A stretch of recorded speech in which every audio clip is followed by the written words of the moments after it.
Bismillah ar-Rahman ar-Rahim. Alhamdulillahi Rabbil Alameen. Wassalatu wassalamu ala Sayyidina Muhammad wa ala alihi wa sahbihi ajma'een. All praise and thanks are due to Allah, and we send peace and blessings upon the beloved messenger, his family, and the noble companions. May Allah be pleased with them. Assalamu alaikum wa rahmatullahi wa barakatuh. Today we're going to be talking about Istiqamah towards society. And the reference verse is from Surah Ash-Shura, chapter number 42, ayah number 15, where Allah subhanahu wa ta'ala says, فَلِذَلِكَ فَادْعُوا وَاسْتَقِمْ كَمَا أُمِرْتَ وَلَا تَتَّبِعْ أَهْوَاءَهُمْ. So, onto this religion invite people, stand steadfast as you are commanded, and do not follow their desires. If we look back, the presence of Muslims in Canada dates back to 1854. Since this point in history, a diverse community of Muslims have been contributing significantly to the development of Canadian society. A Muslim must strive to benefit the communities and societies around them and also be on the forefront of this thriving society. This is part of Istiqamah. We begin going back to by starting with an upright family, and that includes the extended family through kinship. Upholding the rights of kinship, Allah subhanahu wa ta'ala mentioned this extensively in many places, but in Surah An-Nisa, specifically the surah chapter titled Women, where we demand our mutual rights of kinship. But beyond the extended family also, we have an obligation and duties to society. We even think about the society, the closest part of the society, which is our physical neighbors. The Prophet ﷺ emphasized so much so about the rights of neighbors that people at the time, the companions, felt that the neighbors would be even given the rights to inherit as the relatives inherit, because there was such an emphasis placed on taking care of the neighbors and the rights of the neighbors and the well-being of them. There are many ways to thrive then beyond the neighbors and try to uphold a upright Canadian society. And this is through all kinds of spheres. It's not just one way, through economy, through education, through literature, justice, civic engagement, and social contributions. But why would we do this? Well, because we learn about selflessness in our deen, in our religion. Selflessness for people is firmly rooted in our tradition. For example, when the muhajirin, the immigrants, came to Medina and they were welcomed by the Ansar, or the helpers, we saw selflessness in action. The people would welcome the immigrants into their homes. They would share with them their wealth. They would try to teach them and help them to get established.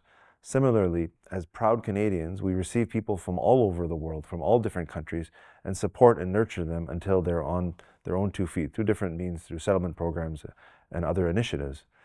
Another example of selflessness was, there was a story of an Ansari man who welcomed a guest into his home, even though he had nothing to eat, but he preferred his brother, telling his wife to put the children to sleep and to turn the lights down really low so that the guest wouldn't be able to see the amount of food that was there, and the guest would eat freely without seeing that the host was not eating at all.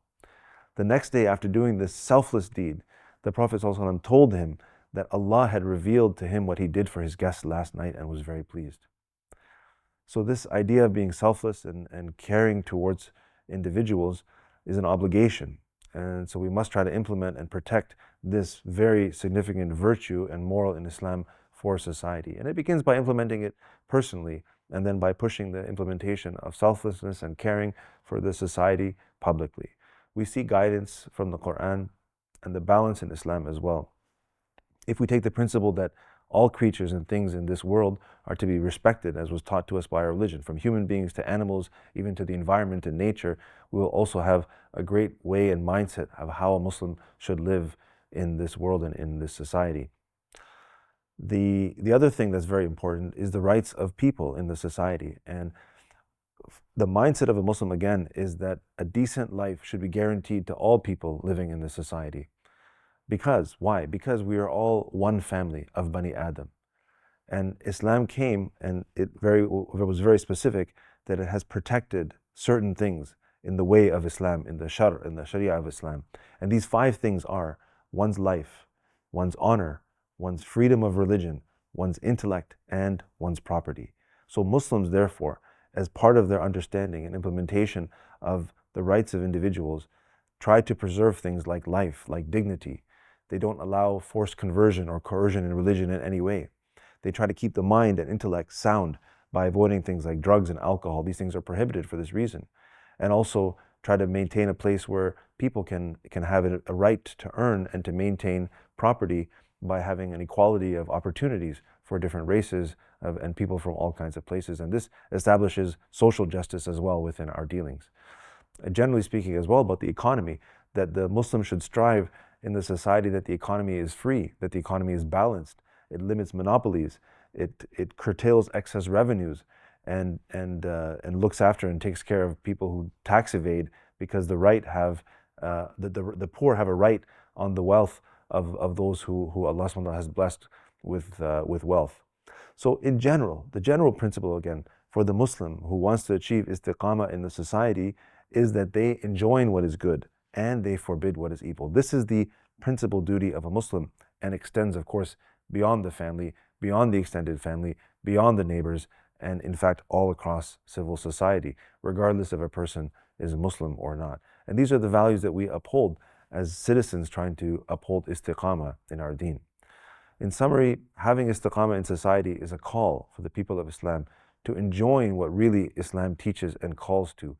So we approach our society in a way, beginning again with our families, our extended families, our neighbors, and the broad society, with sincerity, with selflessness, with hope, and with the understanding that people have rights to have certain things protected.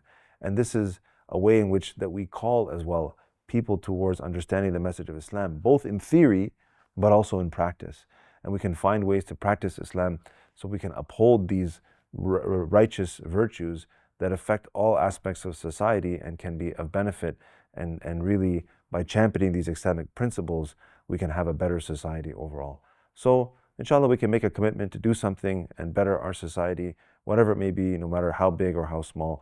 And this will be, again, very much in keeping with the istiqamah and the calling that we have through our istiqamah and our upright behavior to others, and improve the society in general. May Allah subhanahu wa ta'ala make it easy for us. Assalamu alaikum wa rahmatullahi wa barakatuh.